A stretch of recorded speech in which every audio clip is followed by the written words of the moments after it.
اهلا بيكم، معاكم عبد العزيز حسين المحامي بالاستئناف العام لمجلس الدوله. ممكن تلاقي خط موبايل مسجل باسمك وانت ما تعرفش عنه حاجه. ممكن تلاقي نفسك متهم في قضايا وعليك احكام وانت ما تعرفش عنها اي حاجه. ازاي الكلام ده؟ في الاونه الاخيره جات لنا قضايا كتير جدا عن الابتزاز الالكتروني والسب والقذف وغيره، وفي تقرير فحص الفني تم التوصل للشخص، وعند مواجهه الشخص بالاتهام بتاعه نلاقي فعلا ان هو مش مرتكب الجريمه، ده حد تاني خالص. ازاي؟ لما كشفنا على بطاقته في الابلكيشن اللي هوريه لكم دلوقتي اتضح ان مسجل ببطاقته حوالي 10 ارقام تقريبا، وان الارقام التانيه هو ما يعرفش عنها حاجه فعلا. طب ازاي انت تعرف ان ليك ارقام مسجله وانت ما تعرفش عنها حاجه؟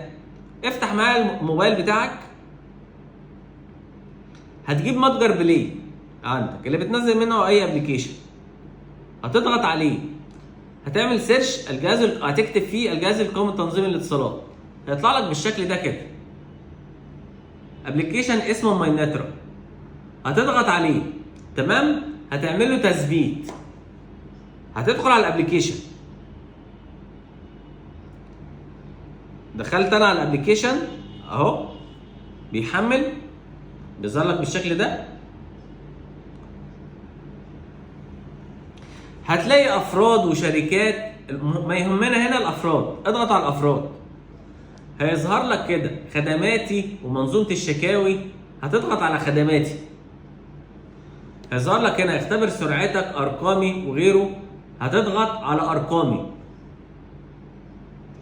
هيقول لك هنا يمكنك معرفه ارقام هواتف الموبايل المملوكه لك لدى جميع الشركات المحمول، اضغط على استعلام. هتضغط على استعلام، هيطلب منك بطاقة الرقم القومي. تمام؟ هتسجل بطاقة الرقم القومي، هيجي لك كود على الرقم اللي انت مسجله، هتحطه هنا على الابليكيشن، هيظهر لك على طول ان تم التواصل خلاص. عدد الارقام المملوكة لك هيظهر لك بالشكل ده كده. تمام؟ هتلاقي عندنا هنا موبينيل، فودافون، اتصالات، ما عنديش وي، ده بالفعل اللي عندي. تمام؟ طيب لو لقيت عندك ارقام تانية كتير، انت ممكن تتاكد برضو من الرقم. يعني مثلا ده موبينيل اللي حضراتكم بتبعتوا عليه واتساب، ده مثلا اتصالات اللي حضراتكم بتكلمونا عليه فون، والتاني فودافون.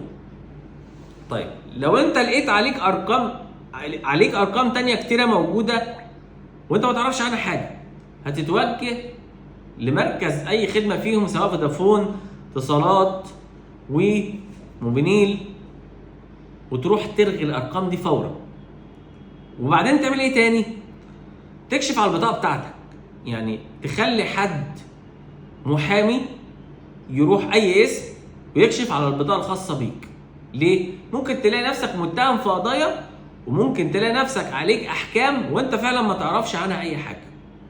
فرجاء خلي بالك، او ممكن تبعت لنا بطاقتك واحنا نكشف لك عليها.